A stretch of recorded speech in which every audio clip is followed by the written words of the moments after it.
Lucas capítulo 18 é o nosso alvo do estudo dessa manhã. E eu gostaria, antes de entrar na parábola de hoje, de lembrá-los que nós estamos numa série das parábolas de Jesus. A de hoje está em Lucas no capítulo 18, eu vou usar a NVT hoje, que é a nova versão transformadora. Nós vamos fazer uma primeira leitura. Mas antes de qualquer coisa, eu gostaria de lembrá-los que a gente tem disponibilizado tanto o esboço, o estudo, quanto também os slides que normalmente a gente coloca aqui na mensagem. Então, tenho contado aí com a ajuda do Mendonça, graças a Deus. E aí nós temos colocado nessa pasta. E aí, irmãos, tem um negócio, uma tal de uma nuvem. E o negócio assim vem bem a calhar, né? Porque tem tudo a ver, né? Você vai receber a mensagem da nuvem. Olha que coisa forte. Não é bonito esse negócio? É forte demais. Então depois, se você assim desejar, quero lembrar, pedir, viu, Cássio, que terminando também o culto, você deixa aí esse slide, porque às vezes não dá tempo de todo mundo tirar uma foto, ou você entrar, é uma pasta que está lá. Não só a mensagem de hoje, o esboço, os slides, como também de todas das parábolas. Todas as parábolas que nós já ministramos, elas estão disponíveis, o estudo, os slides, para que você possa checar, se reunir aí com a sua casa. Se você tiver o desejo de fazer aí um culto familiar, eu penso que vale muito a pena para a sua casa, para a sua família crescer no entendimento. Amém, gente? Dito isso, eu sei que foi falado aqui também no IBN News, do nosso culto de gratidão. Eu queria reforçar esse convite para os irmãos. Quinta-feira agora é um feriado interessante fora do país, né? Thanksgiving, e nós estamos abraçando como um culto de ação de graças ao Senhor. É um dia de gratidão. Eu sei que a gratidão ela não deve ser expressada apenas num dia, né? A gente espera viver uma vida de gratidão. A gente tem que caminhar em gratidão. A gente precisa fazer da gratidão o nosso estilo de vida. Mas eu gostaria de convidá-los e reforçar esse convite. Vai ser quinta-feira agora, 19h30, o horário é o mesmo dos nossos cultos, mas com um detalhe. Ao invés dos pedidos de oração, que normalmente fazemos às quintas, o nosso pedido está diferente. A folha, ao invés de estar escrito como normalmente você pega, né? Está escrito assim: escreva aqui o seu pedido de oração. Essa é a folha normal, comum das quintas, né? Mas a desta quinta está diferente. Está escrito assim: eu sou grato por. E aí nós combinamos que nessa quinta em especial está proibido pedir. Nós vamos nos reunir apenas para agradecer. E eu queria te fazer uma pergunta: você tem motivos para ser grato? Alguma coisa que você consegue pensar no porquê ser grato? Você tem motivos ou para fazer aí uma lista? É essa aqui, né, pastor Miguel? Exatamente, ó. Culto de gratidão. Senhor, está escrito assim. Depois, se você quiser até levar para sua casa, quem sabe você é tão grato em tanta coisa que Deus tem feito na sua vida, que você diz assim: pastor, tem uma cartolina aí? Porque isso aqui não vai dar não, pastor. O negócio é uma lista enorme do que Deus tem feito na minha vida. Que bom que seu coração está assim, transbordando de alegria, né? Aí está escrito aqui: eu sou grato por. E na quinta, nós vamos, não é nada místico não, nós só vamos apresentar a Deus os motivos pelos quais nós nos lembramos. Tem tantas coisas, a gente brinca tudo, mas são tantas coisas. Nós acordamos hoje, irmãos. Nós estamos aqui, nós estamos respirando, nós estamos vivos. Puxa vida, glória a Deus por isso, glória a Deus por isso. Ontem nessa semana, não sei se alguém viu, saiu na mídia aí um videozinho de uma adolescente que ela passou por uma cirurgia auditiva. Alguém viu isso? E aí ela ouviu a voz da mãe pela primeira vez. Aí filmaram a menina, jovem, adolescente, ouvindo a voz da mãe pela primeira vez. Chorei junto, meu irmão. Largado. É lindo demais. Eu fico pensando, olha só que bênção. Estamos todos aqui, gratos ao Senhor, por tudo que o Senhor nos tem proporcionado ter, viver. Eu penso que a gente tem bastante motivo para agradecer ao Senhor. Então, está convidado quinta-feira agora, 19h30. Amém, irmãos? Irmãos, vamos começar nos lembrando do nosso cronograma. Nós já estudamos algumas parábolas. Primeiro, começamos com a parábola do semeador. Depois, nós estudamos a parábola do joio e do trigo. Vocês lembram disso? Coloca para a gente o cronograma aí. Tem aí? Shazam. O cronograma não deu? Bom, um dia... Eu vou lendo aqui, vocês vão lembrando. Deu? Eita glória! Então nós temos a parábola do semeador, nós já estudamos. Depois, a parábola do joio e do trigo, nós já estudamos também. Depois, a parábola do grão, esse grão aqui é o grão de mostarda e do fermento, vocês lembram? Eu não sei, quem está aqui com a gente desde o início, hein? Estudou, olha, glória a Deus, tem uns valentes aí, amém. Esse grão aqui é o grão de mostarda e a parábola do grão de mostarda e do fermento é a ideia de que coisas pequenas podem fazer uma grande diferença, né? Coisas pequenas podem fazer uma grande diferença. Depois a gente viu a parábola do bom samaritano, um clássico também. Depois nós vimos a parábola do filho pródigo. O filho pródigo também talvez seja uma das mais conhecidas, né? Depois estudamos a parábola do credor incompassivo, uma história muito forte sobre a necessidade do perdão. Depois estudamos a parábola do mordomo infiel, sem sombra de dúvida, foi semana passada, uma das mais difíceis, mas eu acredito que o Espírito Santo tratou com a gente de uma maneira especial. E hoje é a penúltima da série. Nós vamos terminar domingo que vem. Domingo que vem a gente vai estudar do fariseu e do publicano. Mas hoje nós vamos estudar a parábola do juiz iníquo, ou do juiz injusto, ou da viúva persistente. Ela aparece com diversos nomes, mas é a mesma história. Então vamos lá. O título de hoje então é a parábola do juiz injusto. E eu quero ler com vocês Lucas, se você tem aí sua Bíblia, capítulo 18. Nós vamos ler do verso 1 até o verso de número 8.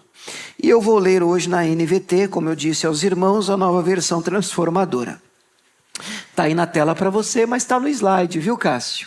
Pode passar lá, tem um slide com todo o texto junto. Isso, você pode deixar ele aí, ó. Lucas 18, do verso 1 ao 8. Diz assim: Jesus contou aos seus discípulos uma parábola para mostrar-lhes que deviam orar sempre e nunca desanimar. Disse ele: havia numa cidade um juiz que não temia a Deus e nem se importava com as pessoas. Então é um juiz mau, é um juiz ruim. Uma viúva daquela cidade vinha a ele com frequência e dizia: faze-me justiça contra o meu adversário. Por algum tempo, o juiz não lhe deu atenção, mas por fim disse a si mesmo: olha, eu não temo a Deus, eu não me importo com as pessoas, mas essa viúva está me irritando. Eu vou lhe fazer justiça, pois assim deixará de me importunar. Então o Senhor disse: aprendam uma lição com o juiz injusto. Vocês lembram que semana passada a gente pontuou que nós podemos aprender coisas boas com exemplos ruins e maus? Nós podemos extrair coisas positivas de exemplos negativos. E a gente até pontuou, por exemplo, você pode ter sido criado por pais maus, né? Pais abusivos. Você pode, por exemplo, ter experimentado uma liderança, inclusive religiosa, abusiva, desonesta. E aí, dá para aprender alguma coisa com um comportamento ruim do outro? Sim, eu aprendo como não ser, como não agir, como não me comportar. Olhando para o outro, eu digo: não, eu não vou ser esse pai. Quando eu tiver o meu filho, eu vou criá-lo diferente. Eu vou instruir a minha filha diferente. Quando eu tiver a oportunidade de chegar a minha vez, eu vou fazer diferente. Então sim, nós podemos extrair de exemplos ruins, né, de comportamentos ruins, grandes lições e lições positivas. Então o Senhor disse: aprenda uma lição com o juiz injusto. Acaso Deus é injusto, irmãos? Não, nosso Deus é um juiz justo. Então, o juiz dessa parábola não é Deus. Então a gente já tem que partir desse ponto. O juiz desta parábola é injusto, é iníquo, é imoral, é um juiz que não tem um padrão de moralidade. A gente já vai apresentar o juiz para você. Esse juiz da parábola não é o Senhor. Então é uma parábola que apresenta aqui uma comparação para que, à luz do comportamento de um juiz mau que acabou tomando uma decisão boa, a ideia é de que se até um juiz mau, graças à insistência dessa mulher, fez algo bom, imagine um juiz bom, se você insistir também. Então essa é a primeira ideia clara da parábola dessa viúva insistente. Então ele diz: aprenda uma lição com o juiz injusto. Acaso Deus não fará justiça aos seus escolhidos, que clamam a ele dia e noite? Continuará a adiar a sua resposta? Eu afirmo que ele lhes fará justiça e rápido. Diga glória a Deus, amém. Mas ele termina com a pergunta: mas quando o Filho do Homem voltar, quantas pessoas com fé ele encontrará na terra? E a parábola termina com essa pergunta. Vamos orar mais uma vez, sentado mesmo?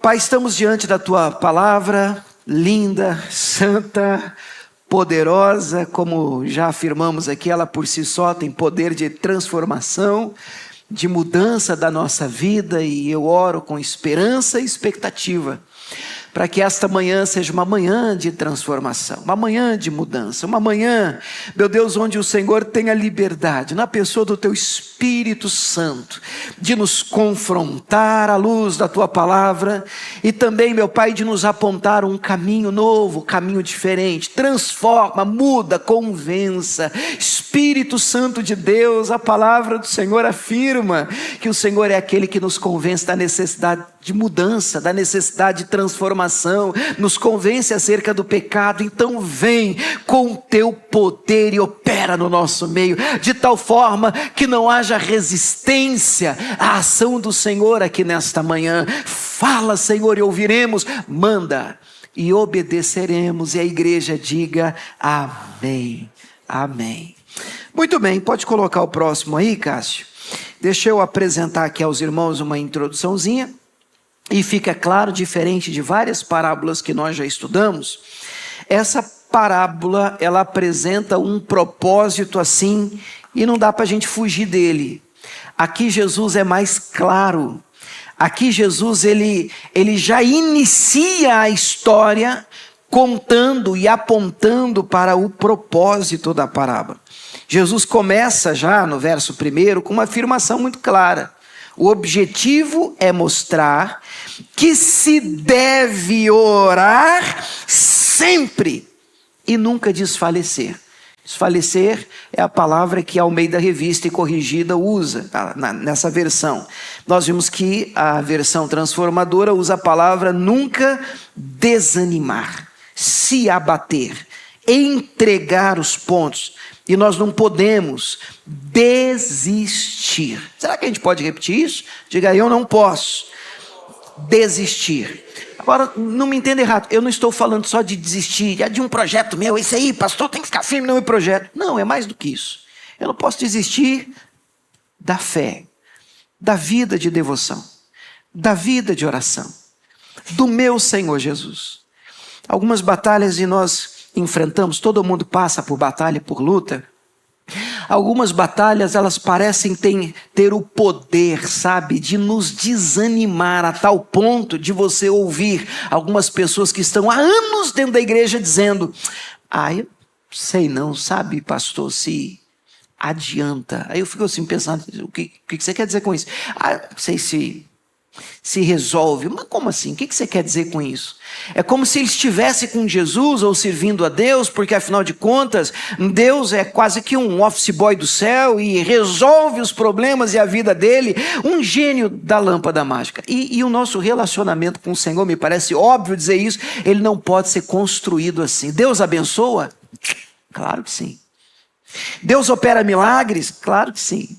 Tanto é que nós acabamos de falar de um culto só para agradecer o Senhor por tudo que Ele tem feito, pelas bênçãos derramadas, pelos milagres recebidos, mas o nosso relacionamento com o Senhor, ele não está pautado e baseado só nisso.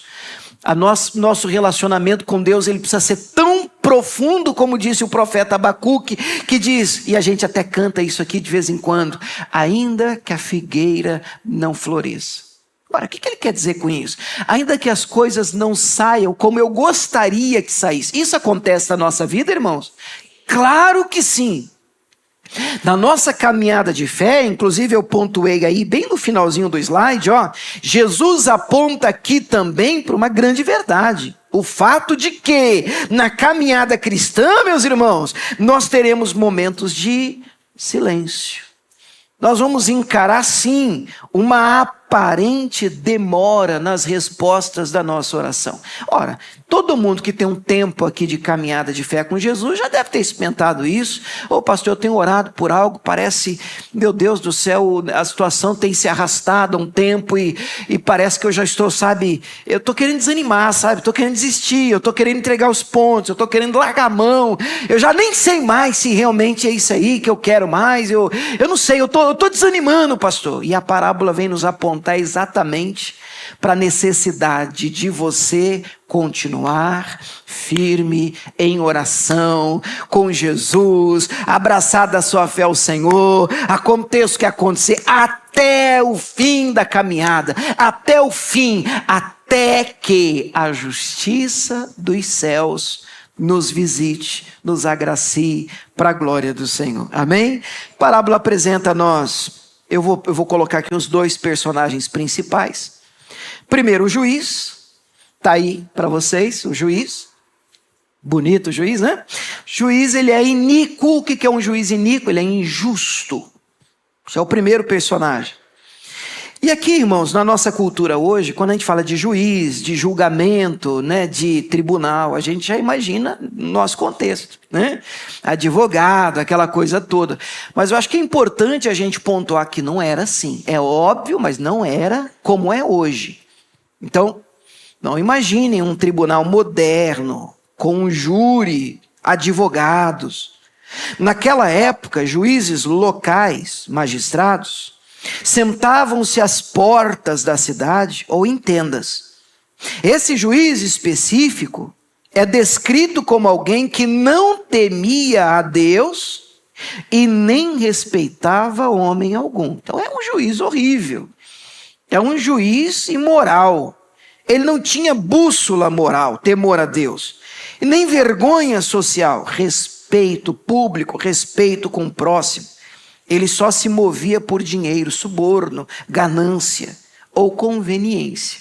Então era um juiz que tipifica realmente maldade. Do outro lado, em contrapartida, está aqui outro personagem que é a viúva.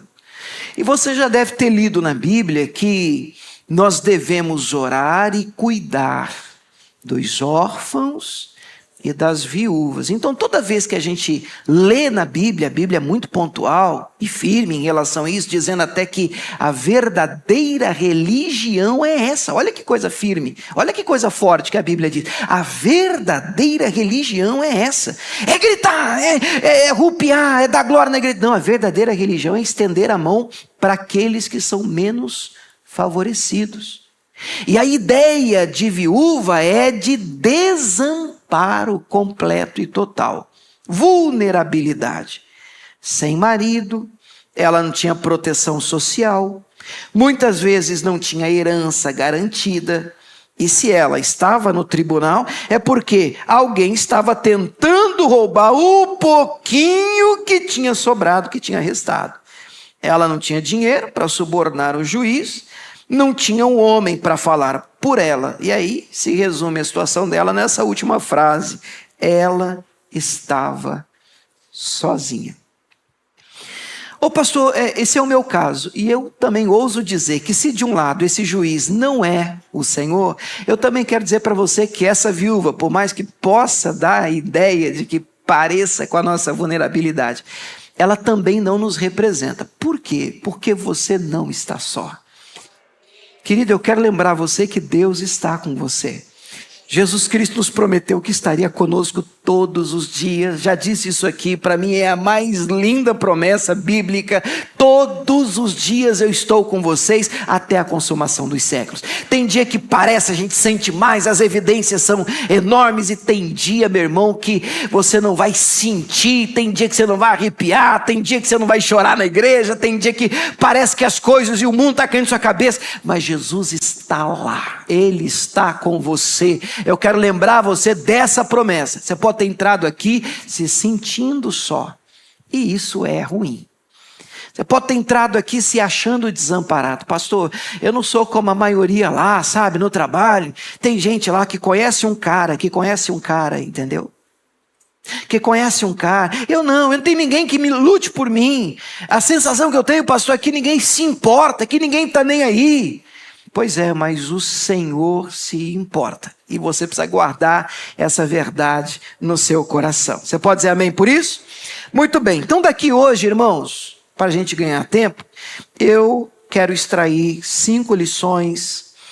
E eu gostaria, por mais que possa parecer longo, mas não vai ser não. São lições pontuais. Eu vou procurar ser bem pontual nestas lições, e se você quiser depois se aprofundar, você pode fazer a correria, você pode estudar, se alguma delas ministrar o seu coração, acho que vale a pena depois você anotar e dizer, Deus, eu quero orar sobre esse ponto aqui. Isso aqui falou comigo, isso aqui mexeu comigo, eu quero me aprofundar nesse ponto aqui. Então das 5, eu espero que algumas delas, e a minha oração é que todas elas falem ao seu coração, ministre o seu coração. Você pode dizer amém por isso? Bom, então vamos lá, 5 lições. A primeira delas, eu olho para o texto, o verso 1, e já vejo o perigo do desânimo. Perceba o que diz o texto, em especial essa versão transformadora. Diz assim: Jesus contou aos seus discípulos uma parábola para mostrar-lhes que deviam orar sempre. Aí eu coloquei em negrito para destacar, com a sua permissão, e nunca desanimar. Vamos repetir essa expressão, essa última? Nunca desanimar. Bom, fecha os olhos e diga isso mais uma vez, vai. Nunca desanimar. Eu disse isso comigo algumas vezes em casa ontem, quando eu estava lendo sobre o assunto. Eu li essa parábola, sei lá quantas vezes, em versões diferentes, em traduções diferentes. Existem algumas pequenas diferenças de tradução, como nunca desfalecer, nunca esmurecer, mas a ideia continua sendo essa: nunca desanimar. Eu não sei vocês, mas isso me atingiu assim de uma forma. Deixa eu te fazer uma pergunta. Eu já sei a resposta, mas eu vou fazer uma pergunta mesmo assim. Você já ficou desanimado? Tem gente que ainda está, né? Então aí, pastor, que luta que é o negócio aqui. Então eu entendo que o nunca desanimar aqui, nós não temos um livro, irmãos, de lenda, né? De utopia, que é aquela história inalcançável, aquela ideia inatingível. Não, esse livro ele é fantástico, porque nós compartilhamos as nossas dores com os personagens deste livro. E mesmo quando ele nos aponta e conta histórias dos heróis da fé, dos grandes apóstolos, dos grandes homens de Deus e personagens, né, bíblicos, a Bíblia faz questão de não omitir os defeitos, os problemas, os erros, os equívocos, os pecados que estes cometeram, inclusive na parte da apatia, na parte do desânimo. Grandes homens de Deus também foram alcançados e visitados pelo desânimo. Tem um capítulo inteiro na Bíblia de Deus animando Abraão acerca do filho. Inclusive na minha Bíblia o título está assim: Deus anima Abraão. Você sabe quem foi Abraão? A gente chama Abraão de pai O homem é o pai da fé, querido. Sabe por que é o pai de alguma coisa? Ele é o exemplo do que é crer. Teve que ser animado. Porque foi visitado, alcançado, por um momento em que ele está falando com Deus assim: Senhor, eu já estou vendo que quem vai herdar tudo que eu tenho é o meu mordomo, Eliezer. Tudo que eu tenho vai passar para ele. Aí Deus: não, sai da tenda, olha para o céu, conta as estrelas, se é que você pode contar, 1, 2, 4, 6, 10. Assim será a tua descendência.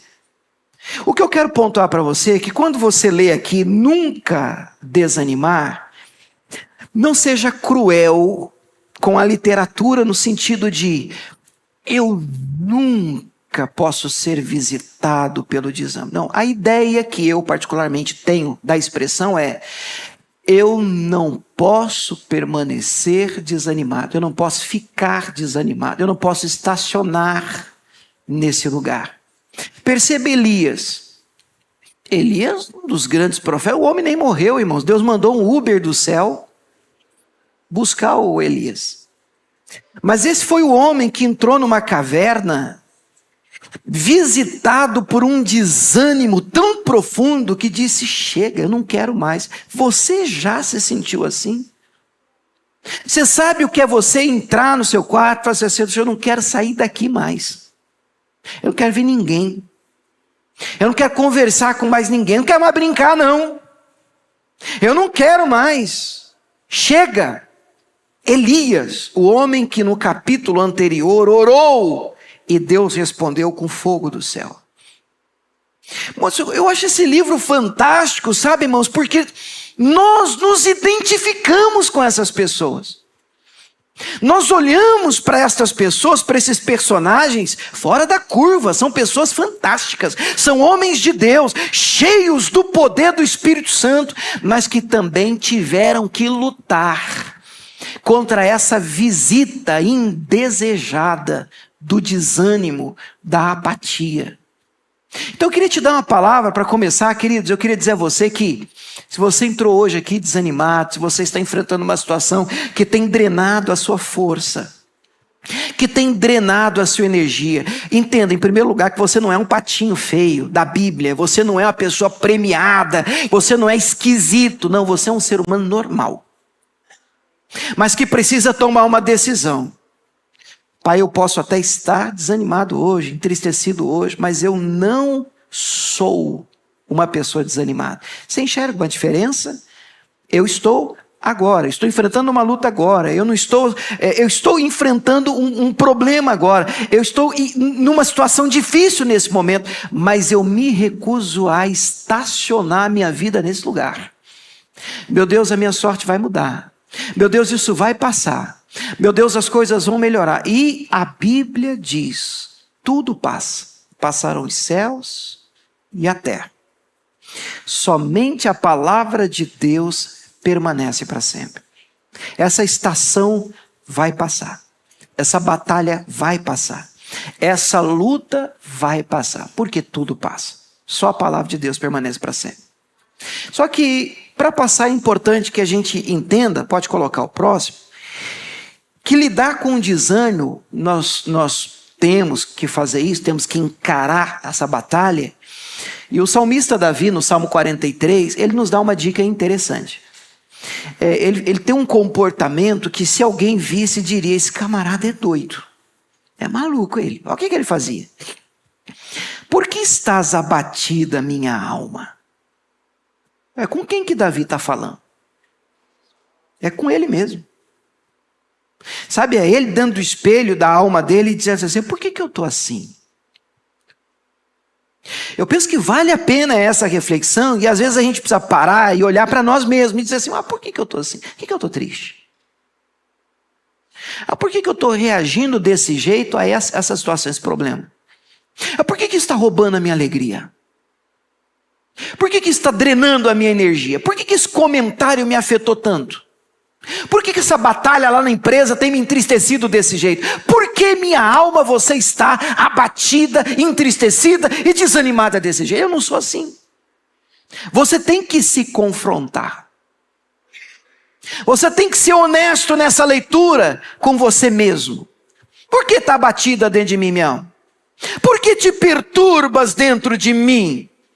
Ô minha alma, ô William. E eu falando para eu mesmo. Claro que se alguém passar na hora vai dizer assim, tadinho. Tem que ternar. Ô William. Espera em Deus, William. William, você ainda vai louvar a Deus, William. William, Ele é a salvação da minha face, da tua face. Ele é o nosso Deus. Fale com você mesmo. Pregue para você mesmo. Ministre sobre a sua própria vida e alma. Confronte o desânimo. Então eu não sou assim, eu sempre fui uma pessoa alegre, uma pessoa dada, uma pessoa entregue, uma pessoa feliz. Meu Deus, eu estou entristecido, eu estou desanimado, eu estou abatido. Seja honesto na leitura e confronte a sua própria alma, porque esse abatimento, minha alma, eu creio em Deus, o meu Redentor vive, eu ainda o louvarei, Ele ainda vai estender a mão para mim, essa situação vai mudar, as coisas vão passar. Espera em Deus, espera no lugar certo. Você pode dizer glória a Deus por isso? Você já cruzou com uma pessoa desanimada? Você já conversou com uma pessoa desanimada? Você já conviveu? Conviver é mais complicado com uma pessoa desanimada. Você sabe que a pessoa encosta em você, não sei, parece que ela carrega um Baygon.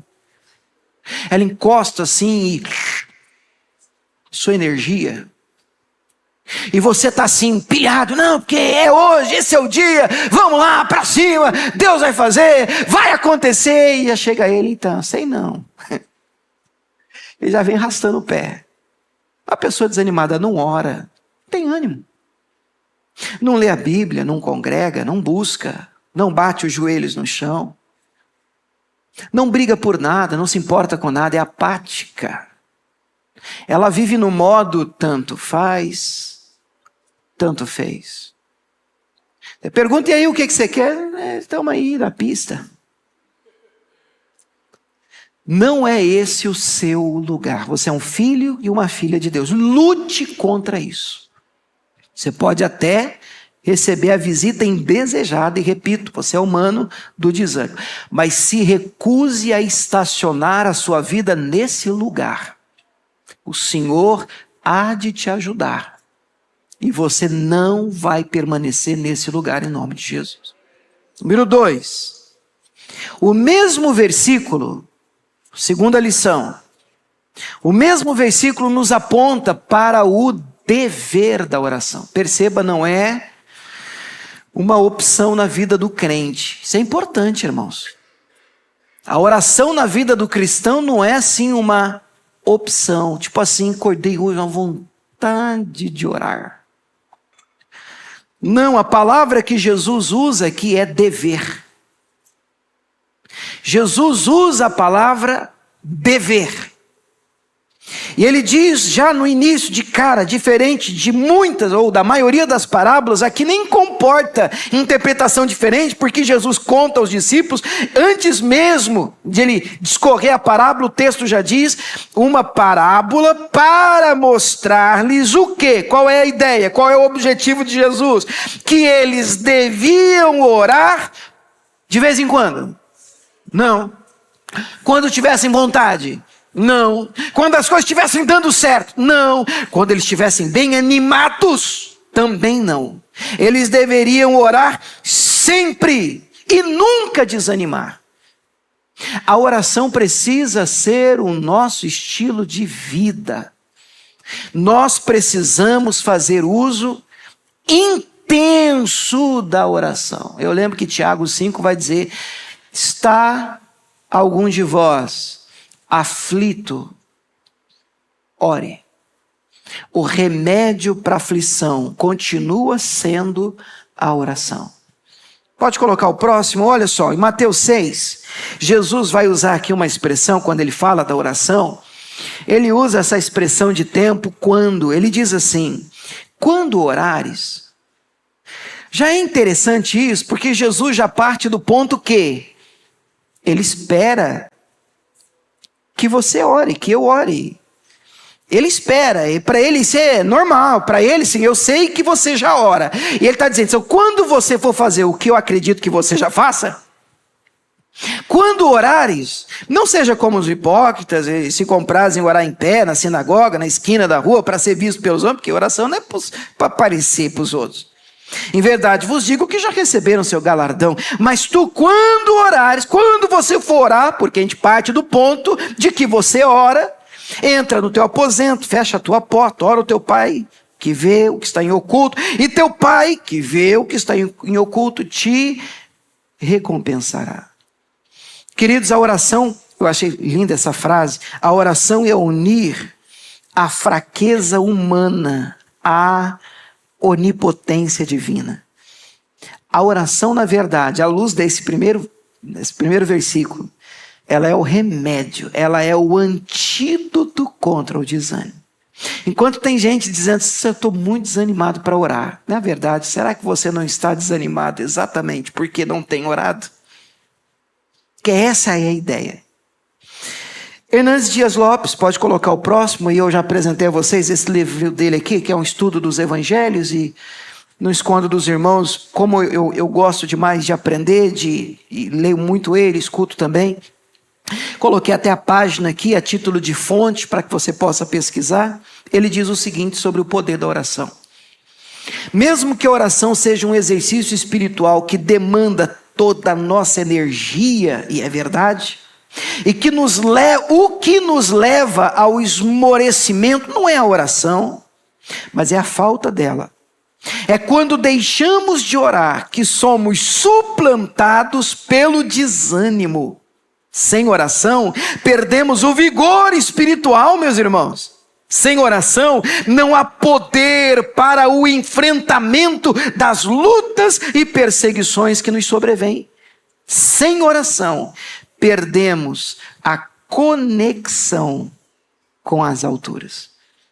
Se mantenha conectado com Deus.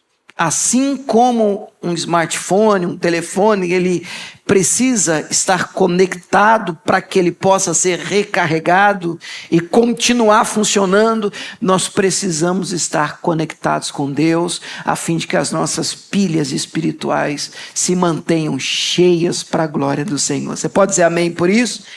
Número 3. Eu olho para esse texto e aqui algumas coisas um pouco mais práticas, que eu fiz questão de trazer isso para você. Mas eu vou contextualizar. Você tem uma causa pela qual vale a pena lutar, orar, dobrar o joelho, clamar a Deus? E aqui eu estou usando a palavra causa, mas eu quero que você entenda que não só num contexto de causa jurídica, um problema, porque normalmente não é gostoso você ter que ir na justiça para resolver o problema. Ninguém não gosta de um problema, em regra. É uma situação complicada. Mas eu faço uso da expressão, da palavra, mas apontando numa direção diferente, sabe? Você tem um sonho, um alvo, um propósito de vida. Eu cruzo com pessoas, é muito triste quando você senta com alguém e a pessoa está só passando, sabe? Só vivendo ou sobrevivendo. E você diz, aí, pelo que você tem orado esses dias? O que você tem perseguido, sabe, em oração? Calma aí, se o Senhor assim desejar, quiser olhar para mim e apontar na minha direção. Eu queria, sabe, plantar no teu coração, ressuscitar uma chama, porque o ser humano precisa disso, de objetivo, de propósito. Encontre um propósito, encontre um alvo, encontre uma causa que vale a pena você bater o seu joelho no chão e orar por ela. Meu Deus, é isso. Deus, eu quero alcançar isso. Meu Deus, eu quero isso aqui, Senhor. Eu quero lutar por isso aqui. Eu quero ajudar nisso aqui. Eu quero abraçar isso aqui. Tem tantos projetos lindos, sérios. Nós temos a OSC aqui dentro da igreja, glória a Deus por esse projeto social, mas não só na nossa, tem projetos aí que você pode abraçar, sabe, projetos que são sociais, sei lá, mas a sua vida precisa ser mais do que você. Alguma causa que vale a pena bater o joelho e dizer assim, meu Deus, eu Eu vou lutar por isso aqui, eu vou orar por isso aqui, eu vou fazer disso aqui um objetivo, vou colocar isso aqui como alvo nas minhas orações. Eu quero toda a minha família convertida, olha que legal. Eu quero lutar por essa causa, eu vou orar por isso, eu quero meu casamento restaurado, eu quero meu filho convertido, eu quero, não sei, que o Espírito Santo fale ao seu coração.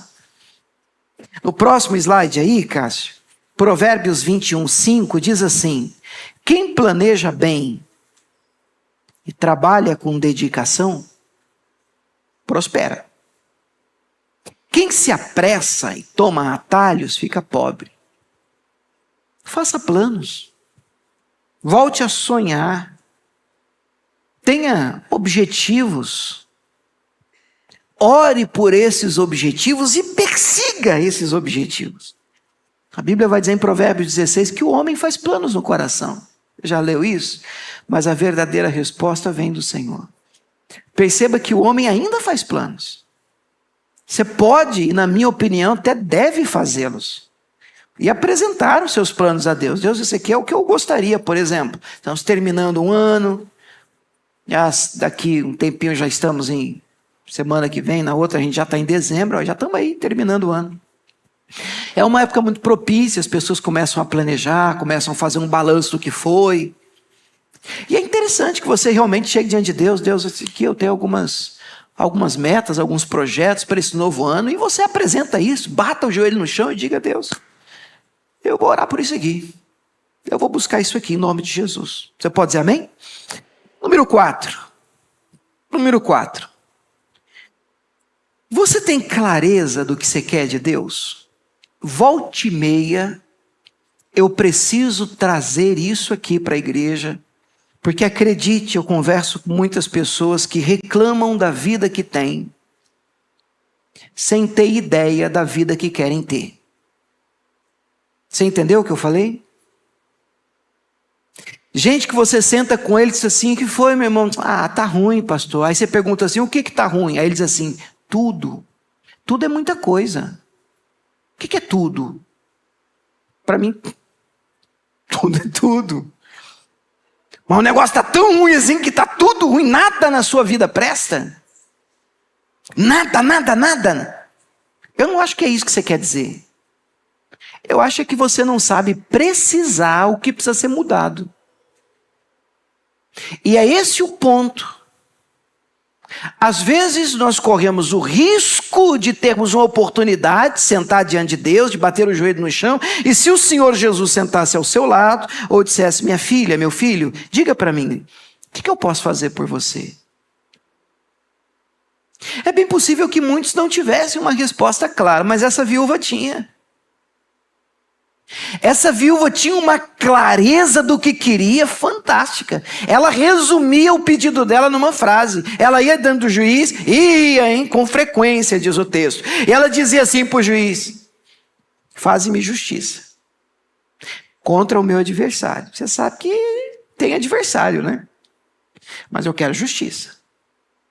E me parece pela frase dela que é justo o que ela está pedindo. Pelo contexto da parábola, ela não está inventando, ela não está passando a perna em ninguém, ela tem um pedido justo.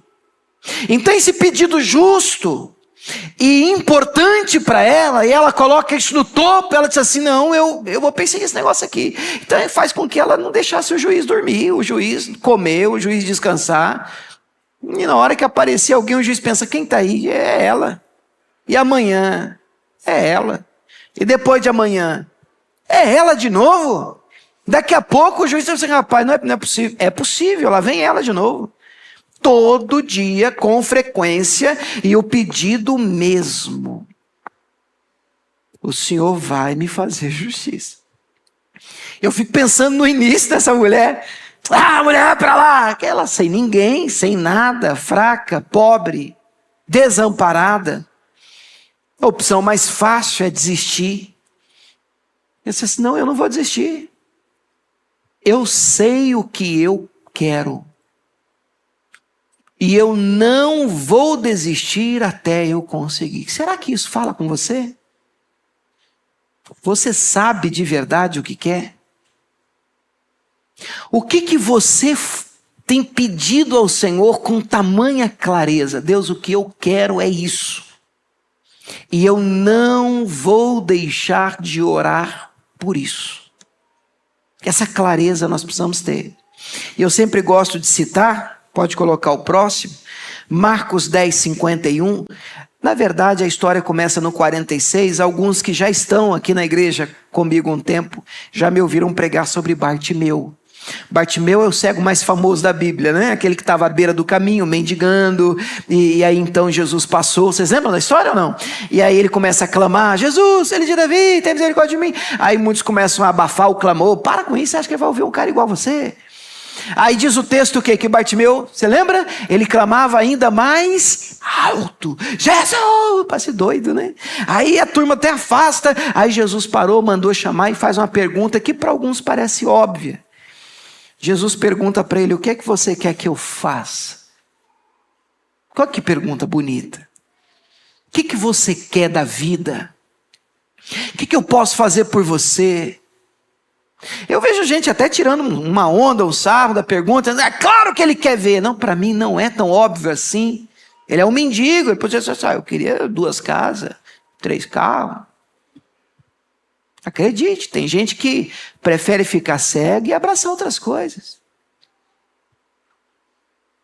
Há quem diga aí fora, irmãos, que a pior cegueira, você sabe?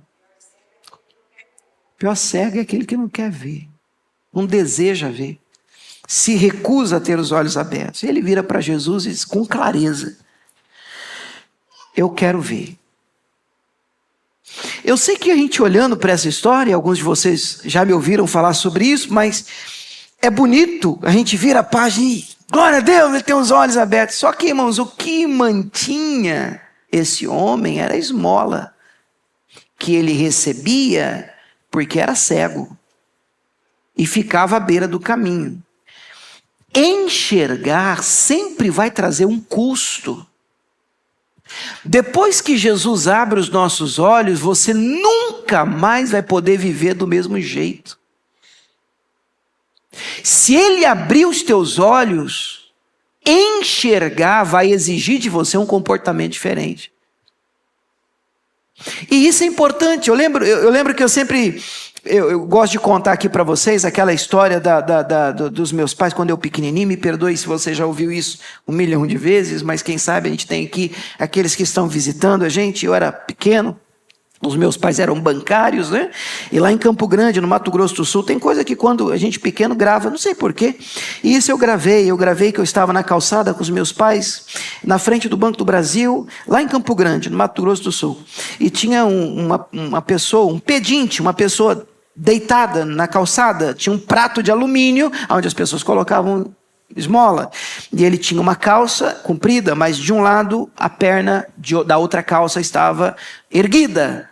E uma ferida exposta, lembram disso? E aquela ferida exposta. E eu lembro que a minha mãe baixou e disse para ele assim: nós vamos pagar um tratamento para você, meu irmão. Irmão não, né? Maneira aqui de eu falar, né?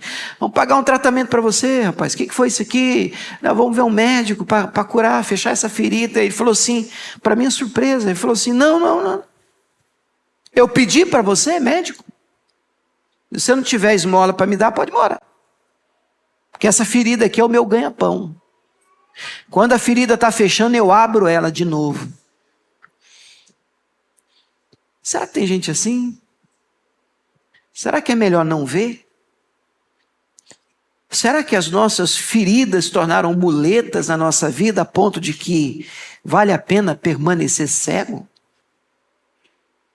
Você tem clareza da vida que você quer? Escute, irmãos, essas 2 frases eu gostaria de ler com vocês, aqui embaixo. Vamos juntos? Você realmente sabe o que quer? Não reclame da vida que você tem, se você não sabe que vida gostaria de ter. A outra frase: se você não tiver clareza da vida que quer ter, você viverá a vida que outra pessoa projetará em você. Sempre tem alguém para palpitar. Sempre vai ter alguém para dizer para você: ah, mas se eu fosse você, mas não é.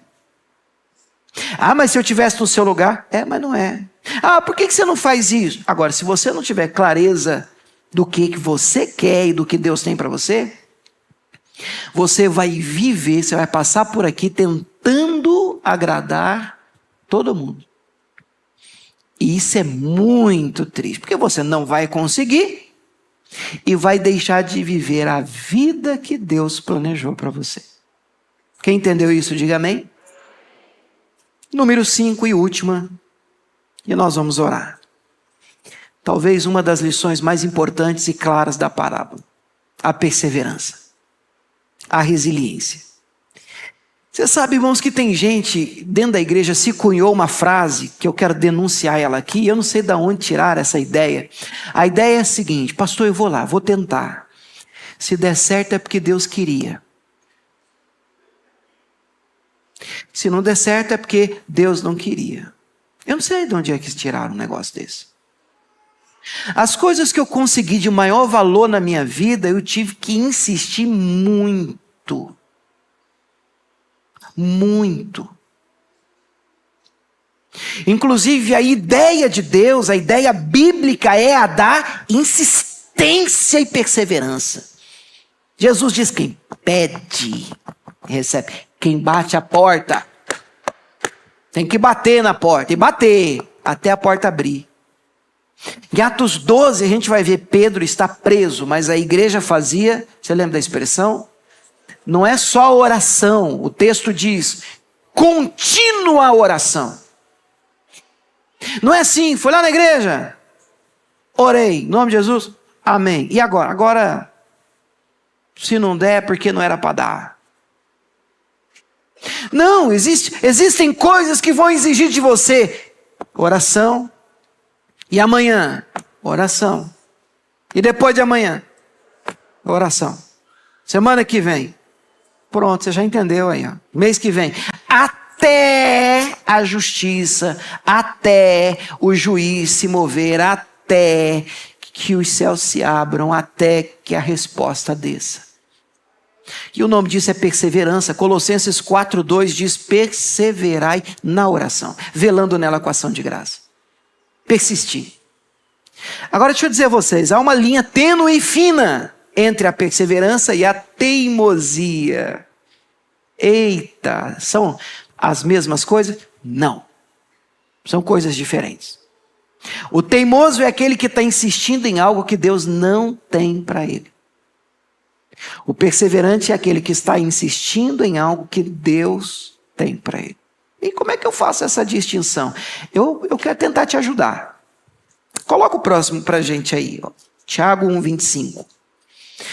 De uma maneira bem resumida, Tiago 1:25 nos ajuda. Diz assim: aquele, porém, que atenta bem para a lei perfeita da liberdade, e nisso persevera, não sendo um ouvinte esquecido, mas um fazedor da obra, esse tal será bem-aventurado no seu feito. Ó, uma bênção para você. Vamos voltar no texto e vamos dar uma espremida nele. Ó, aquele, porém, que atenta bem para a lei perfeita da liberdade. Qual é a lei perfeita da liberdade? É a palavra de Deus. Ela é perfeita. Você pode ler um livro qualquer aí fora, secular. Você lê uma vez uma revista, um jornal, uma história, ela acabou, você já sabe, já conhece, perdeu a graça. Esse livro é diferente. Você pode ler 1 milhão de vezes. Ele traz novidade. Tem coisa que a gente lê e diz assim: eu conheço essa história aqui, mas como é que eu nunca vi esse negócio aqui? Como é que eu nunca entendi desse jeito? Como é que eu nunca enxerguei isso aqui? E estava lá. Esse é um livro perfeito. E como se não bastasse, é a palavra que liberta. Em João 8:32 está escrito isso: conhecereis a verdade, verdade vos libertará. Jesus vai dizer que ele é verdade em João 14:6, eu sou o caminho, a verdade, a vida, ninguém vem ao Pai se não for por mim. E orando aos discípulos, em João 17:17, ele vai dizer: Pai, santifica-os na tua palavra, a tua palavra é a verdade.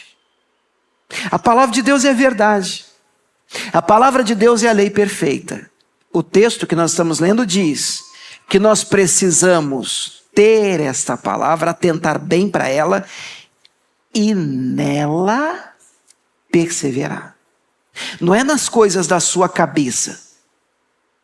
Não, eu estou insistindo, mas você está insistindo em algo seu, um negócio que você criou, ou tem palavra nisso aí?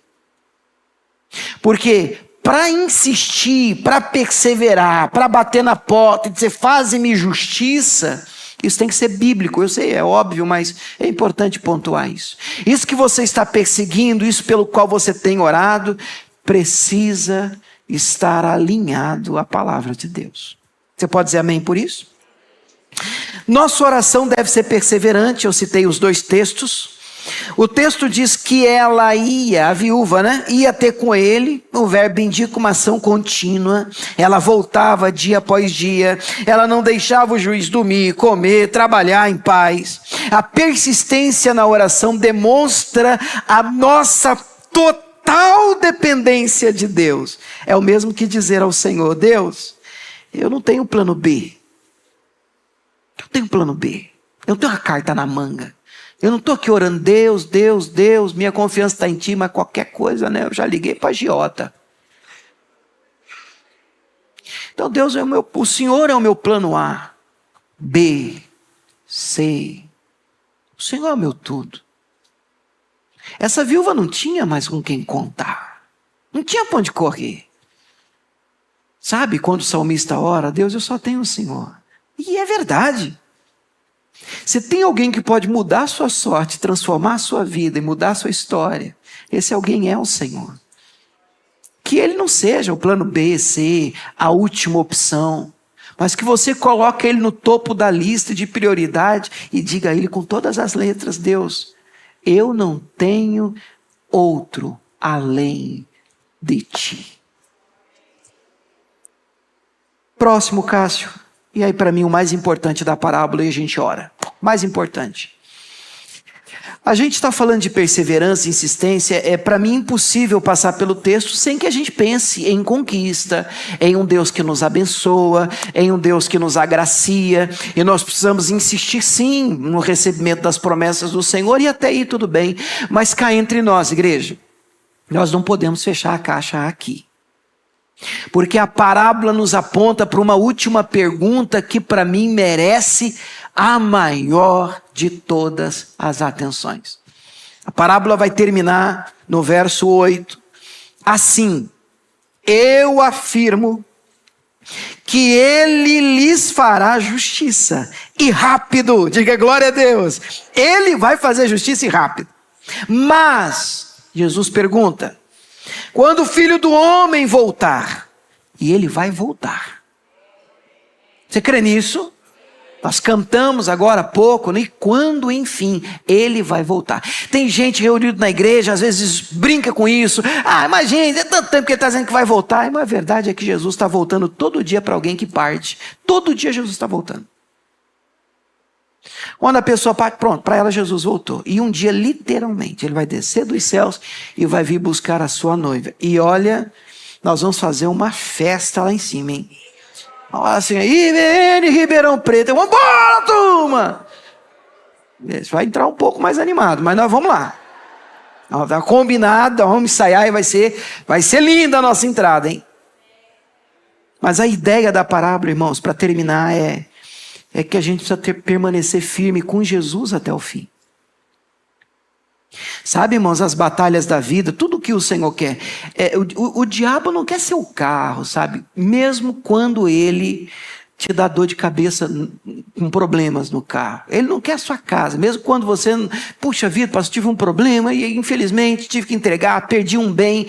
Mas sabe, Satanás não está interessado propriamente no que você tem. Ele quer o seu coração. Ele quer a sua fé. Ele quer roubar a sua fé. Ele quer que você deixe de crer em Jesus. Ele quer que você ache que Jesus não se importa com você. Ele quer que você desanime, sabe, do evangelho. Ele quer que você olhe para tudo isso, igreja, Bíblia, e diga, eu acho que isso nem existe. É isso que Satanás quer. No fim das contas, é que o seu estado de apatia e desânimo te faça entrar na apostasia, que é você se esfriar, largar a mão e desistir da caminhada de fé com Cristo. E a parábola, e a maior lição da parábola, e a pergunta de Jesus, ela merece ser respondida em alto e bom som aqui nesta manhã. Quando o Filho do Homem vier, ele voltar para buscar a sua noiva, ele vai te encontrar na fé, ele vai encontrar você crendo nele, ele vai encontrar você ainda amando a ele, ele vai encontrar você ainda amando a palavra, servindo a ele, apaixonado pelo Senhor. Seu coração ainda vai estar ardendo pelas coisas de Deus, porque é assim que o Senhor precisa nos encontrar quando ele voltar. Você pode dizer amém por isso? Vamos aplaudir o nosso Deus. Aleluia! Vamos ficar de pé, igreja. Aquele que perseverar até o fim será salvo. Finalmente, Cássio, a última, e eu leio com os meus irmãos aqui, o último slide lá da conclusão. Hebreus 10, 35, texto lindo, hein? É daqueles textos assim que merecem um quadro na sala. De vez em quando a gente tem uns textos aqui assim, né? Não rejeiteis, pois, a vossa confiança, que tem grande e avultado galardão. Galardão é recompensa, né? Porque necessitais de paciência. Pastor, mas mais ainda você já perdeu a sua, então você está precisando de mais paciência. Para que depois de haver desfeito a vontade de Deus, possais alcançar a promessa. Porque ainda um poucochinho de tempo, que linda expressão, né? Poucochinho de tempo. O que há de vir, virá. Não tardará. Mas o justo viverá da fé. Se ele recuar, desistir, desanimar, pular do barco, a minha alma não tem prazer nele. Mas nós, queridos, você pode dizer amém?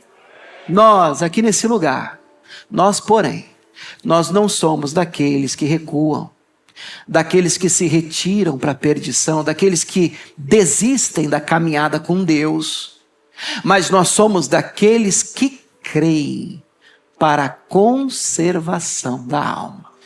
Você pode aplaudir o Senhor mais uma vez? Aleluia!